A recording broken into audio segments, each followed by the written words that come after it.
സ്വർഗസ്ഥനായ പിതാവാം ദൈവത്തിൻ്റെ നാമം ഇന്നും എന്നേക്കും സ്തുതിക്കപ്പെടുമാറാകട്ടെ. എൻ്റെ ചെറിയൊരു സാക്ഷ്യം ഞാൻ പറയാം. ഇസ്രായേലിൻ്റെ ദൈവത്തെ അറിയുവാനും ഇസ്രായേലിൻ്റെ ദൈവത്തിൻ്റെ കൽപ്പനകൾ അനുസരിക്കണം എന്ന് മനസ്സിൽ തോന്നുകയും ശബത്തെന്ന സ്വസ്ഥതയിൽ പ്രവേശിക്കണം എന്ന് തോന്നുകയും ശബത്ത് ഉണ്ടെന്നറിയാൻ കഴിയുകയും ഒക്കെ ചെയ്ത ഒരവസരത്തെ പറ്റിയാണ് ഞാൻ ഇപ്പോൾ പറയാൻ പോകുന്നത്.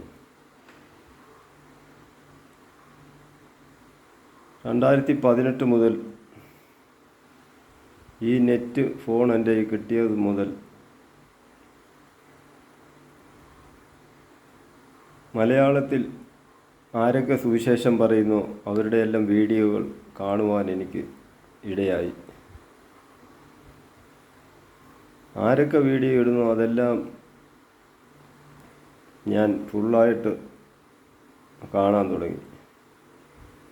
ഇപ്പോൾ ക്രിസ്ത്യാനികൾ എവിടെ ഇരുന്ന് വീഡിയോ ഇട്ടാലും ഏത് സ്ഥലത്തിരുന്ന് വീഡിയോ ഇട്ടാലും ഇനി വെളി രാജ്യങ്ങളിലിരുന്ന് വീഡിയോ ഇട്ടാലും എല്ലാം കാണുവാൻ കഴിഞ്ഞു. അങ്ങനെ ഓരോരുത്തരുടെയും വീഡിയോകൾ കണ്ട് 2019 ആയപ്പോൾ ഇസ്രായേലിൽ നിന്നും യെരുശലേമിൽ നിന്നും റീന ഫ്രാൻസിസ് എന്ന സഹോദരിയുടെ വീഡിയോയും കാണാനിടയായി. സഹോദരിയാണ് ശബത്തുണ്ടെന്നും ഈ കൽപ്പനകൾ അനുസരിക്കണം എന്നും ഒക്കെ പറഞ്ഞ് പ്രസംഗിച്ചുകൊണ്ടിരുന്നത് 2019 മുതൽ. പക്ഷേ ആ വീഡിയോയും കണ്ടു വ്യത്യാസമായി പറയുന്ന കാര്യങ്ങൾ ഇത് ശരിയാണോ ഇല്ലയോ എന്നറിയണമല്ലോ. അതിന് ബൈബിൾ വായിക്കണമെന്ന് തോന്നി. ബൈബിൾ ശരിക്കും വായിക്കാൻ തുടങ്ങിയപ്പോൾ ഈ ശബത്ത് ഉണ്ടെന്നും ശബത്ത് നമുക്ക് ആവശ്യമാണെന്നും ഈ സ്വസ്ഥത ആഴ്ചയിൽ ഒരു ദിവസം വെള്ളിയാഴ്ച വൈകിട്ട് സൂര്യാസ്തമയം മുതൽ ശനിയാഴ്ച സൂര്യാസ്തമയം വരെയും ഈ സ്വസ്ഥതയുണ്ടെന്നും ഇതിൽ പ്രവേശിക്കണമെന്നും മനസ്സിലായി. ഇന്ന് 2020 മുതൽ ഈ ശബത്തിനെ ഈ സ്വസ്ഥതയെ സ്വീകരിക്കുവാൻ എൻ്റെ ഹൃദയത്തിൽ തോന്നിച്ചു തന്നു.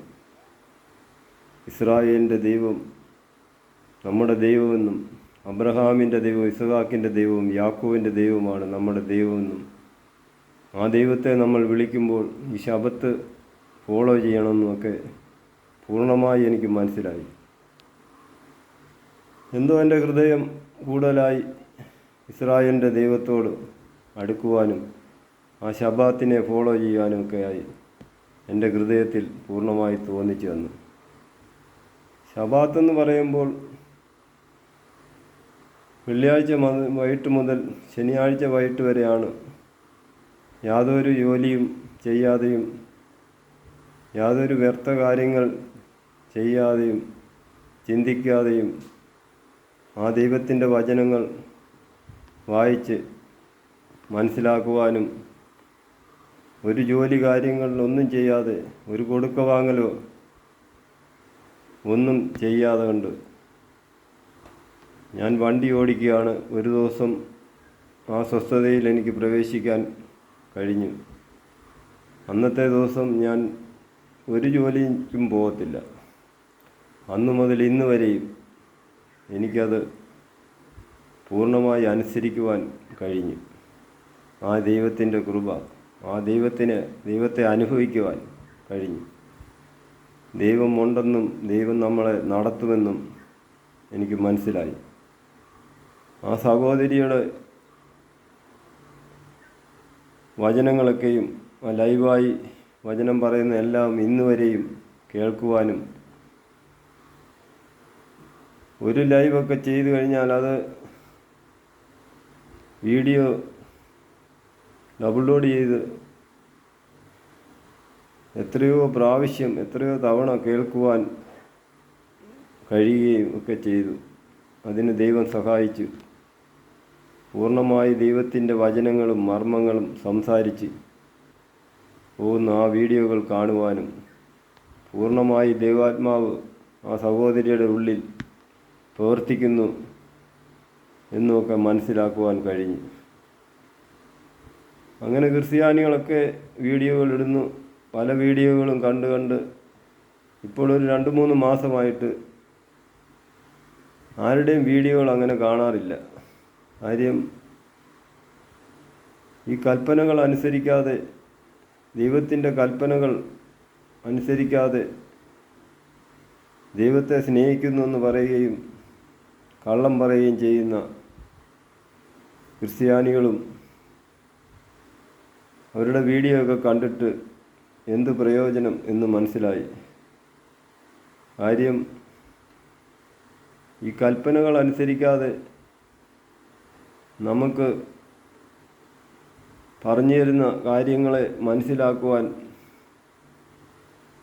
കഴിയാതെ വന്നപ്പോഴാണ് ഈ വീഡിയോകളൊന്നും ഇപ്പം കാണുന്നില്ല. ആ ഇസ്രായേലിൽ നിന്നും യെരുശലേമിൽ നിന്നും വരുന്ന വചനങ്ങളെ മനസ്സിൽ സ്വീകരിക്കുവാനും ഒക്കെയായി എനിക്ക് തോന്നി. പൂർണ്ണമായി അതിലേക്ക് കയറുവാൻ എനിക്ക് സാധിച്ചു. പക്ഷെങ്കിൽ 2 വർഷമായി പിശാചിൻ്റെ തന്ത്രം ആ ഫേസ്ബുക്കിൽ ആ വീഡിയോയിൽ നിന്നും എന്നെ തള്ളിക്കളഞ്ഞു സഹോദരി. അതൊരു പിശാചിൻ്റെ തന്ത്രമാണെന്ന് എനിക്ക് മനസ്സിലാക്കുവാൻ കഴിഞ്ഞു. ഞാൻ എന്തോ വചനങ്ങൾ പറഞ്ഞ് ഞാൻ മറ്റുള്ളവരുടെ വീഡിയോകൾ കാണുന്നു എന്ന് ഒക്കെ പറഞ്ഞപ്പോഴാണ് സൂമിൽ നിന്നും എന്നെ തള്ളിക്കളഞ്ഞു. പക്ഷെങ്കിൽ എനിക്ക് ആ സഹോദരിയോട് ഒരു ഗർവ്വും തോന്നിയില്ല. ആ ദൈവത്തിൻ്റെ കൃപ, ആ ദൈവത്തിൻ്റെ വചനം എൻ്റെ ഉള്ളിൽ ഉള്ളതിനാൽ എനിക്ക് ദൈവാത്മാവിനാൽ തിരിച്ചറിയാൻ കഴിഞ്ഞു. രണ്ടാമതൊരു ഫേക്കേടി ഒരു ചാനലുണ്ടാക്കി അതിൽ നിന്നും കാണാൻ തുടങ്ങി. ആ രണ്ടാമത്തെ ചാനലും ഞാൻ എന്തോ വചനം പറഞ്ഞതിൽ എന്നെ തള്ളിക്കളഞ്ഞു. ഇപ്പോൾ മൂന്നാമതൊരു ചാനലുണ്ടാക്കി അതിൽ കൂടാണ് കണ്ടുകൊണ്ടിരിക്കുന്നത്.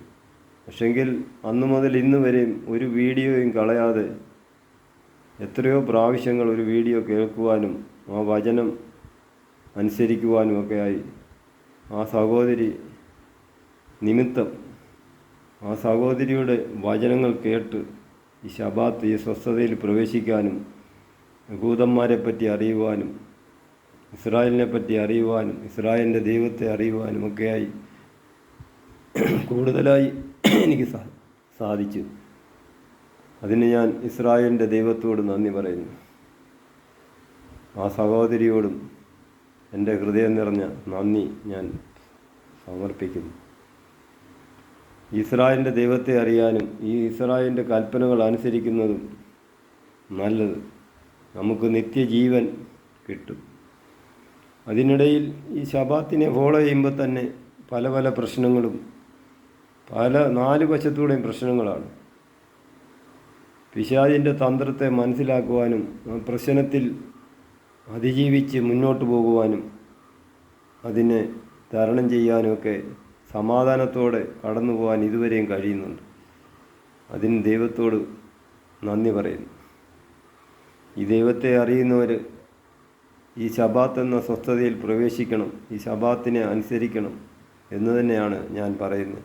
ഈ ശബാത്തിനെ ഫോളോ ചെയ്യാൻ തുടങ്ങിയത് മുതൽ ദൈവത്തിൻ്റെ വചനങ്ങൾ എനിക്ക് കൂടുതലായി അറിയാൻ പറ്റി. ദൈവത്തിൻ്റെ മർമ്മങ്ങൾ, വചനത്തിൻ്റെ മർമ്മങ്ങൾ മനസ്സിലാക്കുവാൻ സാധിച്ചു എന്ന് വേണം പറയാൻ.